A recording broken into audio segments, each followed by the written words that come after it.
Hello and welcome to the House of Commentary. Today we're going to be discussing the world of sports, in particular the World Cup in Qatar. We're to the end of the first week or so, or 8 days, and it's been a very interesting time. And with me to discuss the matches and what's going on is Stats. Hello, everyone. Let's start with Group A, I suppose. Group A, yes. So basically, actually, before we say that, let me just sort of give a little bit of background. What we're going to do is go through each of the groups. There are 8 of them. There are 32 teams in the World Cup, obviously, and they're all fighting to get into the last 16. The top 2 teams of each group will go through. It's 8 groups of 4. The matches themselves have been pretty good. I know, quite shocking as well with some results. Some of the results have been particularly shocking, not expected, and I think that adds to the excitement. And it's been, so far, to be honest, it's been, with the unfortunate poor game here and there, of which there have been a couple of poor games. I think it's been a very good World Cup so far. What do you think? I agree, especially with what we had in the last few days. Yeah, absolutely. This weekend has been fantastic. Okay, so let's go with Group A, as you mentioned. Which is Ecuador, Netherlands, Senegal, and the host nation, Qatar. That's right. And at the moment, Ecuador and Netherlands are in the top 2 positions. And unfortunately, Qatar is actually out of the World Cup. That is correct. Which I had a slight feeling because their team, I feel, was not very strong enough to handle the likes of the Europeans and South American teams. You're right. And actually, Qatar, unfortunately, I think they're the first hosts not to get into a last 16 round in the history of the World Cup. And I think it shows, really, because Qatar is not really a footballing nation, and when you look at their team, you don't even recognise any of the players. No, whereas if the likes of Ecuador, Netherlands, and Senegal, you can at least name one player. Yeah, there are good players in each of those teams, obviously. So how's it gone? So Ecuador and Netherlands at the top. They both won one and drawn one game. Senegal are third, having won one game, and Qatar obviously 0 points because they lost both their games. What do you think is going to happen there? Because it's pretty close. Now, the top 3, the remaining games are Qatar versus Netherlands and Ecuador versus Senegal. How do you think they're going to go? So I think Netherlands is going to easily beat Qatar. There's no question about that. And that will put them on 7 points. And then the Ecuador-Senegal match is going to be quite interesting. I think that's going to be a really great game because... And I have a feeling Senegal might just pip Ecuador to it. Really? Yeah. Well, Senegal are African champions, aren't they? Yeah. And Sadio Mane, unfortunately, is not actually in the team. He got injured. Yeah. And then he was told, and then it was announced on Instagram that he was actually going to the World Cup. Oh, right. But then they decided that to rule him out completely because he hadn't recovered in time. Oh, right. Okay. So that's... And I think that goes for a lot of players, yeah, which we'll be discussing further along. That's right. So I think Senegal, because it's the great thing about the last game of these round robin games to do with the actual groups is that the last game they played at the same time. The last 2 games they played at the same time, and it is effectively winner takes all. And I think that in the Ecuador-Senegal match, I think Ecuador might sneak it. So I disagree with you. I think Ecuador might just sneak it. They're in a pretty good position. I think they're very, very confident. And the last game I thought was a pretty good game where they drew against Netherlands. So I think... Actually, yeah, and to add on that, I actually thought the Senegal-Qatar game was quite interesting as well. Yeah, that was a very good game as well. I mean, Senegal won 3-1. Qatar, I'm glad I saw them score a goal. Yeah, that's the one thing. Yeah, that's the one thing I think everyone's happy about. That they at least even though they didn't make it to the last 16, they can still be happy they scored a goal. Yeah, and they did do well. Yeah.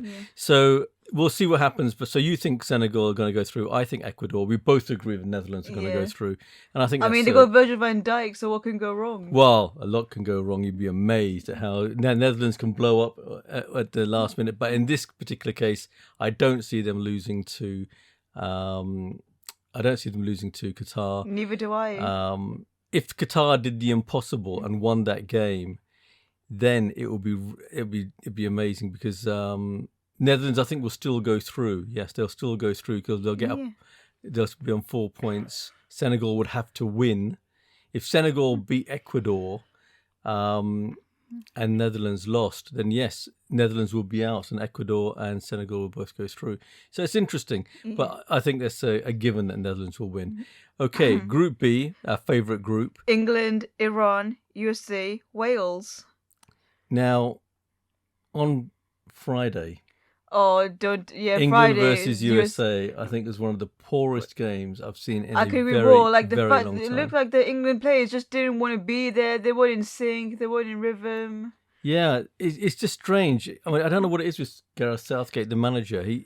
When he sees the team not doing well or not showing any energy, he doesn't do any subs until the last minute. Last 15, and 20 also, doesn't minutes. help the fact that all the fans are shouting USA, USA. Yeah, they and were. And if you're an England fan, you'd be like, this should not happen to us. Yeah, the fans actually at the end of the game, the English fans booed the England team.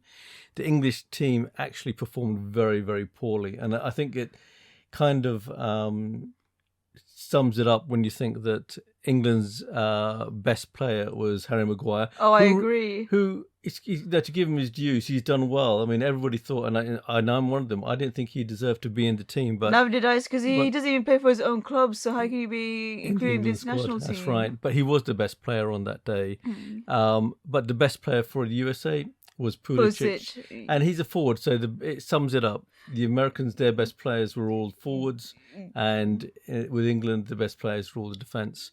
And I think that shows how poor the match was from an England perspective. Yeah, especially when they battered Iran 6-2 on the opening game. That's right. So that was a really poor game. However, there was also another game on that same day, Wales versus Iran, and this one was a shocker, I think, to all of you. It was an absolute shocker. I mean, Wales had to really win this game to stand a good chance of getting through.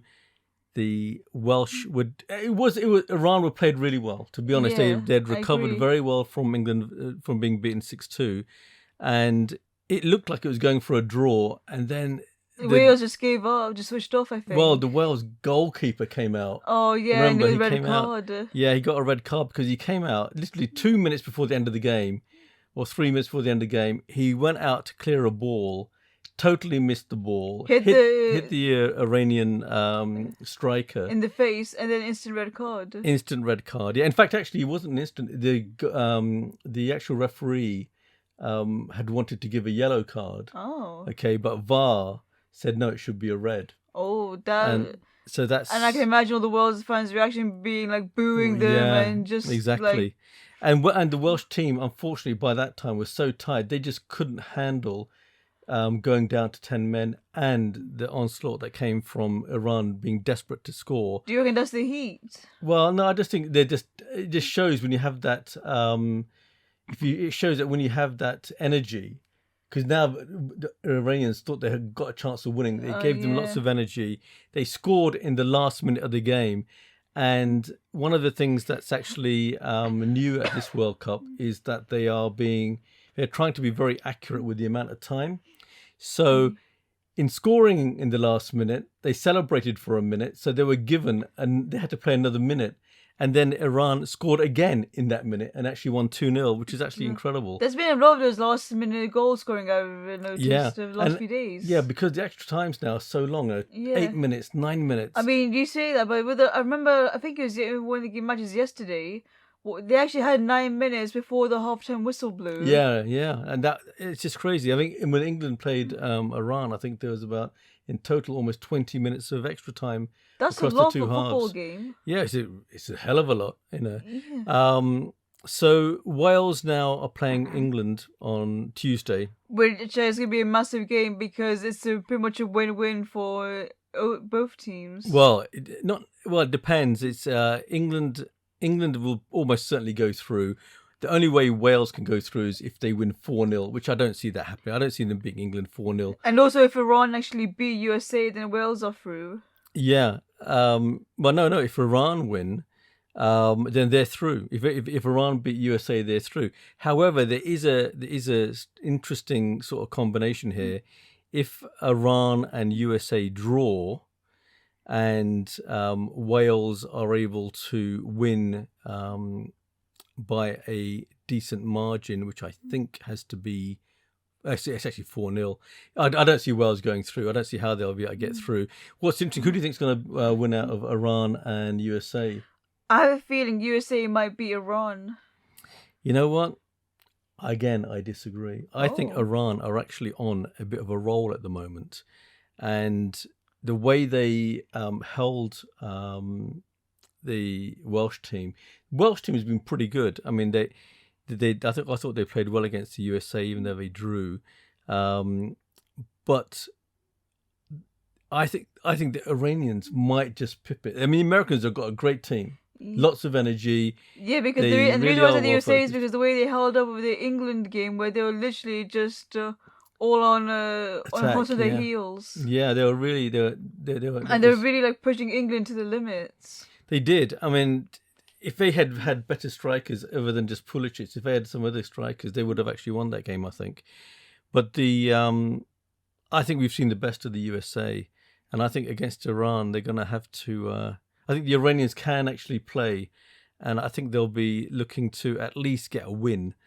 They're not going to be satisfied with a draw, which if they do get a draw, they'd actually go through. So they can get through with a draw or a win. USA have to win. And Wales have to win if they want to keep their World Cup chances alive. That's right, and win by a big margin. So so you think USA will win and go through, which is, I think, a good bet, but I don't know, something tells me that Iran might just pip it because they just need a draw or a win, and I think they're capable of getting a win. So Wait we'll and have see. to wait and see. Now, talking about Group C. Poland, Argentina, Saudi Arabia, Mexico. And at the moment, Poland are on top. Argentina obviously had a disaster against Saudi Arabia and lost, but then came back with a win against the Mexicans, winning 2-0. We have Saudi Arabia third, and then Mexico dead on last. 1 point at the bottom. Now, the interesting is, with Poland, when I saw the Poland Saudi Arabia game, I was quite surprised that Lewandowski had not scored in a World Cup. Up until that moment, yeah. I mean, obviously, it was a disaster in the match against Mexico where he missed a penalty. Yeah. But Poland are in a strong position now. They got 4 points. They're playing Argentina. It's really interesting. If Argentina and Poland draw, They both go through. Well, Poland are on 5. Argentina get on 4 points. If Saudi Arabia then beat Mexico, Argentina don't go through. Oh. So and the Saudis is quite interesting. I mean, they got beaten quite comprehensively by the Poles. But then they also beat Argentina, who are actually they're actually the favorites, one of the favorites to win the cup. Yeah, that's right. And the strange thing is well, it's not a strange thing. When they won when they beat the Argentinians 2-1. The Saudi Arabian government actually declared a holiday, and also the president actually gifted all the players like Rolls Royces. A Rolls Royce each, yeah. So it'll be really interesting to see what happens if they can beat the Mexicans and actually get through to the next round. I mean, it's going to be really interesting. The Mexicans obviously are going to be desperate to beat the Saudi Arabians, but Mexico hasn't really fired well. I haven't played well, and especially in the game against Argentina, because I felt like some of the players were like giving the ball away. They were just switching off. Yeah, the other thing about the Argentina-Mexico game was Mexico did have they sort of did well in the midfield. They'd get the balls to the strikers, and the strikers were just incapable of getting a shot on target. Yeah, and they just seemed to not be able to score. So I think that's going to be a problem. Which is weird because as a striker, your main job is to make sure you're getting the goals in to keep your chances up. Absolutely. And you got to at least test the goalkeeper. So I think Mexico have a real problem in that they seem to be struggling to put the goalkeepers under pressure. But having said that, there is an option where for them, if they beat Saudi Arabia and Poland beat Argentina, then Mexico qualify. Ooh. So the Poland-Argentina match is really important. If Poland lose, then there's also the possibility that they don't go through. So Poland need a minimum of 1 point. If Argentina, to really guarantee going through, need to win. So again, this is a really exciting. And the thing is, I think this is Messi's last chance of winning the cup as well. Oh, absolutely, absolutely. His goal, by the way, against Mexico, I thought was really good. And what was really funny was up until that moment, the commentators were saying, "God, Messi's he's rubbish because he's not not rubbish, but he's not doing anything because he's walking around." And next thing you know, the ball comes to him and he bangs it into the back of the net. I thought it was just wonderful. Yeah, and I think at that time when it happened, the commentators were like, "I take back what I just said." Yeah, that's right. They all said that. So that's going to be interesting. So you think that? So who do you think's going to go through? Who do you think on Group C? Who do you think's going to go through? I reckon it's going to be Poland, Argentina. All right, you think it's going to be Poland, Argentina? Yeah. I think Poland will beat Argentina. Oh. Okay, I don't think they're going to try to get a draw. I think they'll actually try to win, and I think Poland will beat Argentina, and then it's down to Mexico and Saudi Arabia. And I don't know, because the Mexicans can't seem to score. I think it's not. I don't think it's going to be, and I don't think it's going to be a draw. I think Saudi will sneak it because they've scored some good goals. Yeah, they have. And the guy who scored for them against Argentina, I mean, he scored some great goals. So I think there's a possibility of a massive upset there. I mean, you think the other ones are upsets, but this one, I think would be a big upset. So Saudi might just sneak through. So yeah, we'll see what happens there. Now, Group D. France, Australia, Denmark, Tunisia. And here, France have already got qualified. Through. Yeah, they got through. And it's really after interesting. thrashing Australia 4-1. 4-1, and then they beat Denmark 2-1. I mean, Mbappe scored those 2 goals. And Denmark... I will say, I'm actually happy well. though that Christian Eriksen actually is finally back playing internationally after what happened in the Euros last year. I think everybody's happy with that. I think everybody's happy with that because it shows that a player who's had a heart attack can come back and play at the highest levels. Obviously, last season he was magnificent at Brentford. Oh, I agree. And I actually thought Brentford were going to sign him, but then they tried ended up doing desperately. Man United. Yeah, they were desperate to sign him, but obviously he chose to go to Man United. And I think it's going to be interesting. I know if Man United don't actually finish in the top 4, they'll be sort of back in the conference.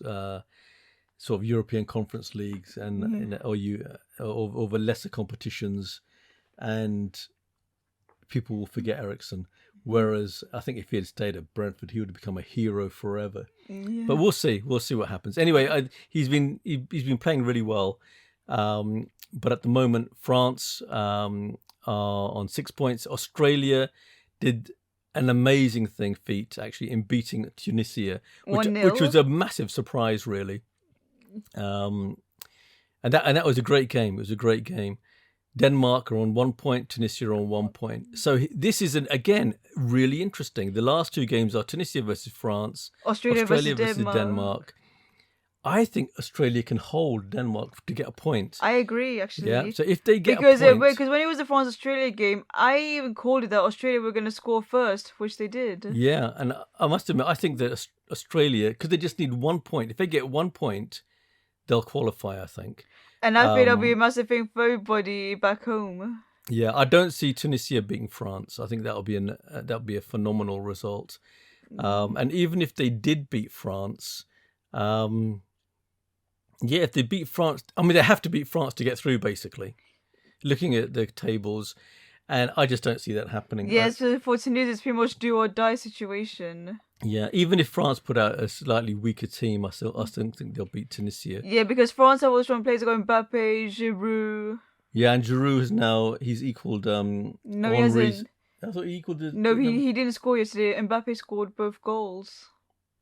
No, but it's the previous. All right, he probably needs to. I think he's on equal. He has to score one more goal. Yeah, he needs one more goal to become France's best goal scorer. Yeah, so he's equaled Henry's record, but he just needs to go one more to become the leading scorer for France. And I hope he does it. And I hope they play him against Tunisia. I do as well. So who do you think's going to? Well, France are obviously through already. Who do you think's going to go through with them out of Australia, Denmark, and Tunisia? I think Australia might sneak it. I agree. We agree now. Finally, we agree on the team. I think they'll sneak it, and I mean, Denmark are going to be desperate to win. Obviously, if they win, then on goal difference they'll go through. But I don't see Tunisia beating France. Yeah, I just don't see that happening. So I think the Australia-Denmark game is going to be the one to watch out. It's going to be the most exciting. Right, Group E. This is going to be the interesting one, actually. Okay, who's in the group? Spain, Japan, Costa Rica, Germany. Okay. Spain's got 4 points. Japan's got 3 points.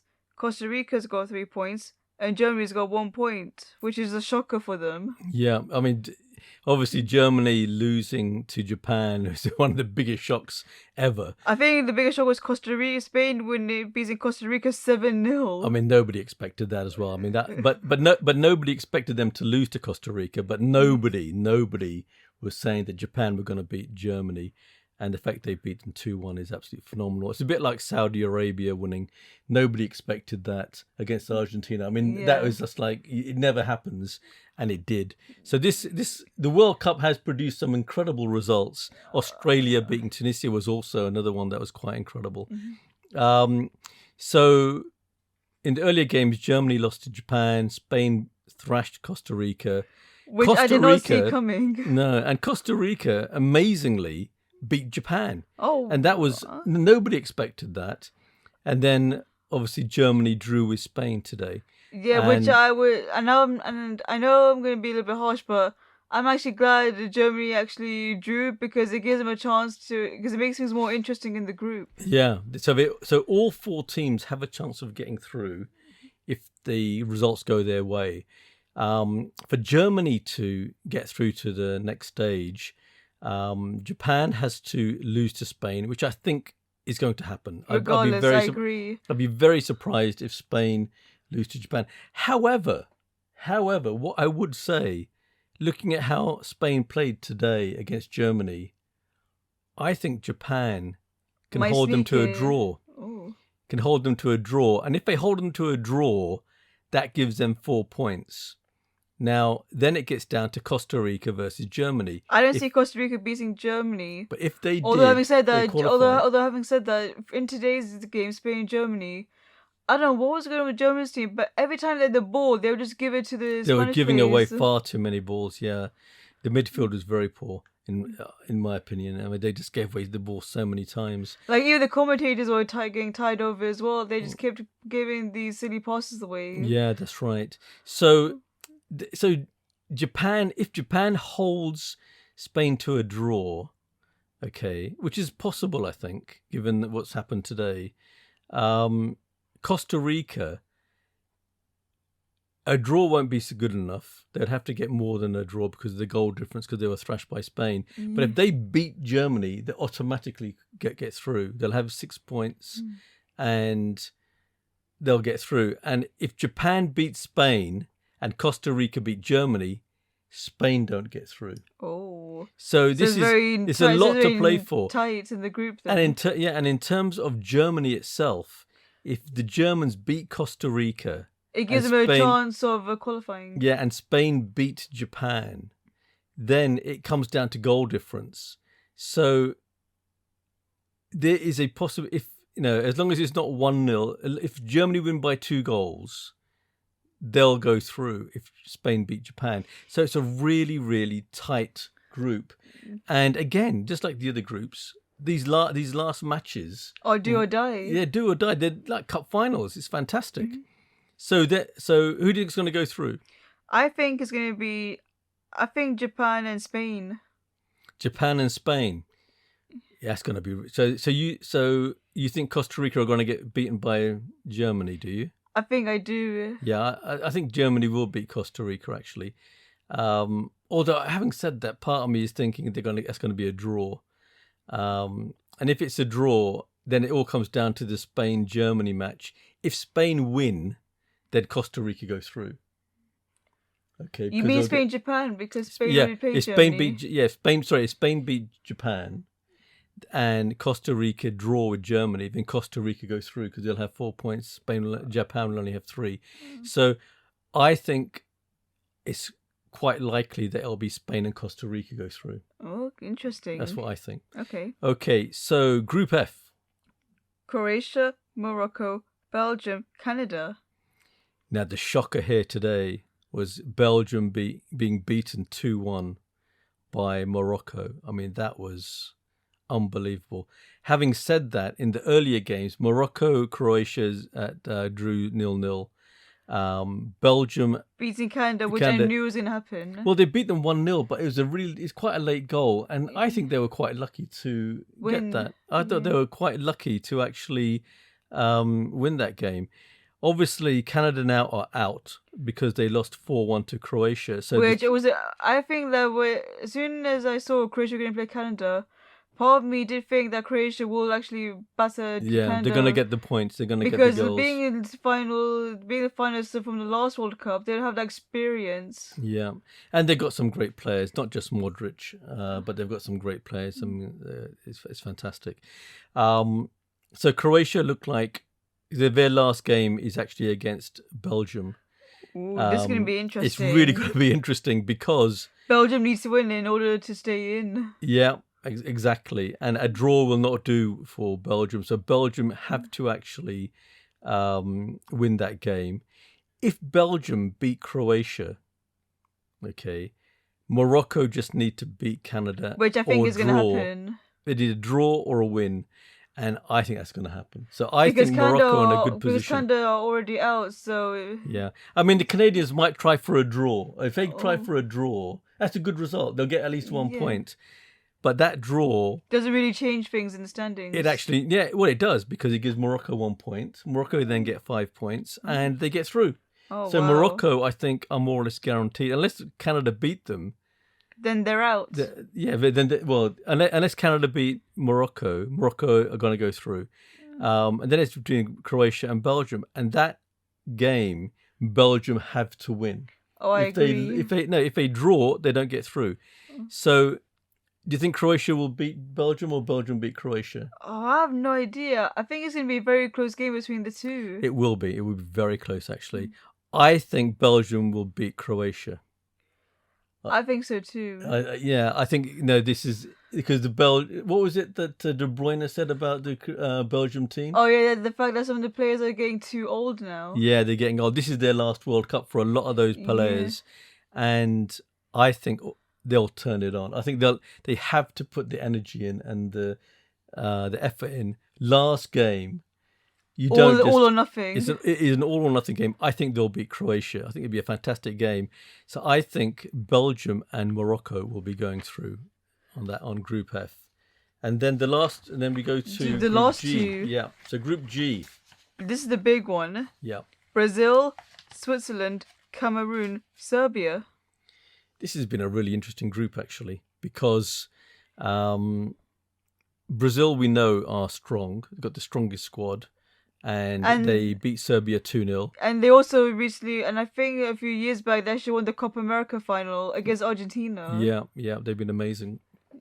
In fact, just talking about Argentina again, when Argentina lost to Saudi Arabia, it was the first loss in, I think, almost 36 games. They'd won or drawn. They hadn't lost in 30-odd games. That's a long streak. And it's just so crazy that would happen. But now that Argentina are back on form, let's see what happens. Anyway, Switzerland, Cameroon. Switzerland beat Cameroon 1-0. Brazil beat Serbia 2-0. I think those matches went according to how we thought. Yeah. And one of the things that I thought was quite interesting was that Cameroon put up quite a good fight against Switzerland. But now we have they're going into their second games tomorrow. Cameroon, Serbia. What Brazil, do you think will happen? Switzerland. Yeah. So Cameroon, Serbia. Who do you think is going to win? I think Serbia's going to be Cameroon. Well, I think it's going to be the other way around. I think Cameroon will actually be able to beat Serbia. Having said that, the Serbs they've got some good players, but they've only got Mitrovic from Fulham who's a really out and out striker. So if he's fit, then I think you're right. Serbia will actually beat Cameroon. But if he's not there, if he's not fit, then I think Cameroon have a good chance of winning that game. Brazil, Switzerland. So with Brazil, Neymar's obviously injured, so that doesn't. He's out for the next couple of games. That's right. But the thing is, I still think Brazil might do it, even though Neymar's not playing. Part of me thinks if Neymar's not playing, they might actually play better than they have been. Ooh. So I think they've got some great players. I mean, they've got the strongest squad, and I think they'll be. Oh yeah, they've also got Switzerland. like Allison as well. They got great. I mean, it's from goalkeeper all the way to the strikers. They're fantastic. So I think that Brazil will beat Switzerland. That will guarantee them the next to go through. And then it's really going to get down to the last two games, which is Cameroon versus Brazil, Serbia versus Switzerland. So I don't see Cameroon losing to Brazil. Yeah. Sorry, you don't see them winning. Yeah, do see them winning, yeah. So Brazil will beat Cameroon. Switzerland, I think, will definitely beat Serbia. So Brazil and Switzerland, because they'll have a minimum of 2 games, have won 2 games, they'll both qualify. Yeah. So that's what I think we agreed there. Yeah. So Brazil and Switzerland going through, with Brazil being at the top of the Table. the table. And then the final group, which originally was called the Group of Death, Yeah. Group H. So this is the interesting one as well. Portugal, South Korea, Uruguay, Ghana. Yeah, and they've got their second games tomorrow. At the moment, Portugal are top of the table. South Korea is second with 1. Yeah, Uruguay is third with 1 point. And Ghana are at the bottom with 0 points. That's right. Portugal beat Ghana 3-2. And I'll tell you something. I think they were lucky not to get a draw. I agree. Ghana did really well to come back, and they could have got a draw. And it was very exciting last 5-6 minutes of that game. Yeah, also didn't Ghana get a goal given offside? Possibly, I must admit, I forget that, but I do remember that towards the end of the game, it just seemed Ghana were getting stronger and stronger and stronger. So the South Koreans drew against Uruguay, and that was quite a interesting game. That was an interesting game. Yeah, I thought it was a very good game actually. To be fair, I actually thought South Korea were actually going to beat Uruguay. Yeah, I did too. So South Korea take on Ghana. Ghana are desperate for a win. Do you think who do you think is going to win between South Korea and Ghana? I think South Korea. I think a lot will depend on Song and whether he actually is on his game. If he can sort of get over the injury that he had, I think he will make the difference. And I think it's going to be close. It's going to be close. But yeah, let's go with South Korea. I think South Korea may just edge it. So who do you think is going to win out of Portugal and Uruguay? Now that one's interesting because Uruguay, if they win that game, I think they're going to be desperate to win that game. I think that's going to be a really tough game for Portugal. Portugal, I think, will think, oh, we got 3 points in the bag. Let's try and keep the roll going. Yeah, we just, I mean, they'll obviously be working hard to win, but I think that if they draw or lose, they know that they can always, in their last game against South Korea, they can get the additional points to win. So I think Uruguay will actually win that game. And then when it gets to the last 2 games, which are on, I think, on Friday, I think it's going to be. I think South Korea might actually hold Portugal, and Ghana, I think, may actually end up holding Uruguay. So with South Korea, Portugal, and I think it's going to be. I actually think it's going to be Portugal winning. I think Portugal will actually go through more on goal difference than actually on points, and I think they'll be followed with Uruguay personally. Yeah. But we'll see. But, again, this is actually quite a tight group. Yeah, and also, interestingly, with the Portugal-Ghana game, Ronaldo became the first player to actually score in 5 World Cups. Yeah. I must admit, I don't think that penalty should have been given. I think he actually tricked the blooming referee. But anyway, it is what it is. Yeah, also, during this tournament, I've noticed a lot of the players seem to be hitting the crossbar instead of the I tell you, goal. it's amazing how many... Yeah, and the strange thing is they said that this new football that they've got for the World Cup is the fastest football that's ever been. So when you kick it, it goes at a higher speed than any other ball. Every time there's a World Cup, they say the ball's been improved. Now, sometimes it swerves more, it's lighter, it flies through the air faster.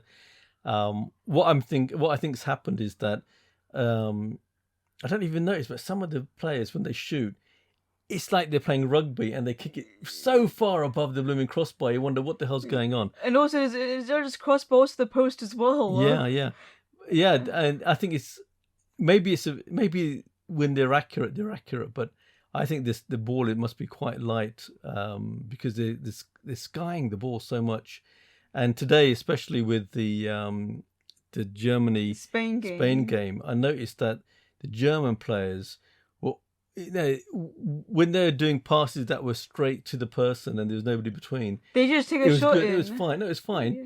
But when they had to put a bit of bend on the ball, or when they had to sort of get over a player, They will struggle. yeah, the ball was being hit too hard and it was running a lot faster. Also, having So- said that, so speaking of the Germany-Spain game, I actually realized every time Germany had a corner, I don't know what it was, but they were just not decent enough to get into the goal. Yeah, they weren't good enough. I mean, simple as that. They weren't good enough. In fact, that reminds me. I think one of the craziest goals happened in the Belgium match, where the ball was kicked from the actual. It was kicked from the actual corner kick, and it went straight into the goal. Oh, And wow. I thought that was just bizarre. I mean, the Moroccan who scored that goal, I don't think he could have wished for a better thing. You know, towards the end of the game, you kick the ball. I don't even think he was intending for it to go into the goal. I think he was intending. I think he was intending to pass on to someone else so that they could hit it. Yeah, to the I goal. think there was a player near the post, and it just missed him and went straight in. I thought it was so funny. And the weird thing is, Martinez, who's the manager of Belgium, said it's got nothing to do with Courtois, nothing to do with the defence, and they've been playing like that for the last 5 or 6 years. And yet when they spoke to the Moroccan manager, he goes, you know what, we've been watching how they play and they always leave that post open. So we thought, why not try to kick for it, get the ball there. So that's actually kind of a tactic, learning the other team's well, you have to look at style. and you expect that, and you think that Martinez would know that. You know, he's an experienced manager. So yeah, it's very strange. So it's looking really good. I mean, obviously the big one tomorrow. Is it tomorrow? England playing Tuesday. No, it's Tuesday. Yeah, England play Wales, and that's going to be a big match, obviously. Yeah. But so far, when the World Cup's good, it's fantastic. When it's boring, it can be quite boring. It can be quite boring. And I really hope there are no more matches like the one we saw, England versus America. I think you'd agree with that, wouldn't you? Yeah, and also with the Spain-Germany match again as well.